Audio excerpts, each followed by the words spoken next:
I have a wish for the future. Okay, I have a dream that in the not-so-distant future, as a result of peaceful, gradual, but inexorable social evolution, helped along by the rational, progressive, clear-thinking part of the masses, a great portion of which will be represented by the new atheist movement, a time will come when the worst excesses of capitalism would have been tamed, the science and technology would have undergone an exponential development, the standard of living in the poorest regions of the world would have risen to a palatable level, starvation or dying of hunger would have been unheard of. What kind of social order would these future nations have? I don't know. But hey, it's a wish, and as wishes go, the detailed ways of achieving them are not so clear. Hand in hand with these changes I described, and even preceding them, would be a great diminishing of the numbers of believers in the present religions. But in my dream, religion wouldn't disappear entirely. The small islands of religious communities still remaining would have been entered in the list of endangered old cultures, traditions, and languages, and a detailed record of them would be made, so that they don't disappear entirely from humankind's memory.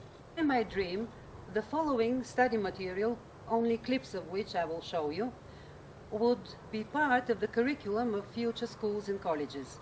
And at the exam, the students will be asked the following question: do you consider this type of atheism from the beginning of the 21st century aggressive, considering the circumstances? And remember, they didn't use violence. If I could change just one thing, it would be to dissociate the idea of faith from virtue, now and for good, and to expose it for what it is: a servile weakness, a refuge in cowardice, and a willingness to follow, with credulity, people who are in the highest degree unscrupulous. Thank you. Even if Hitler had been an atheist, as Stalin more surely was, how dare Ratzinger suggest that atheism has any connection whatsoever with their horrific deeds?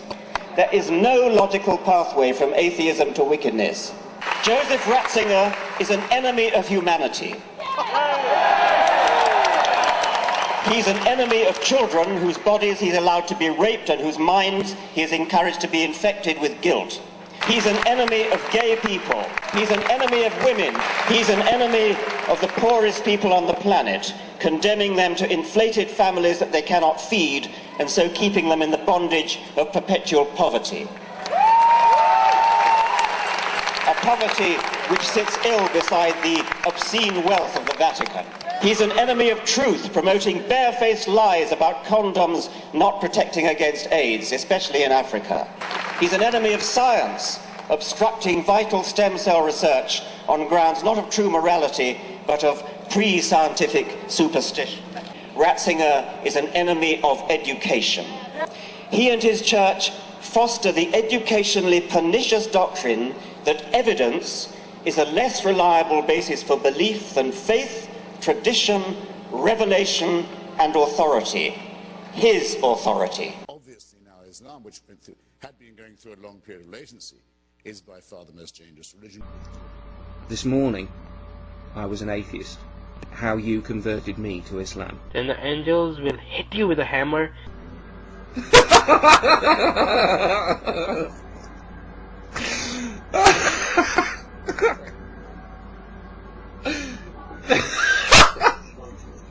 Now from here, if you see that those hammers will be of steel. Do you think the positive or the negative answer will bring a student a good grade? So this is my dream. Is it too much to ask? Yes, it is, if we ask somebody else to do it.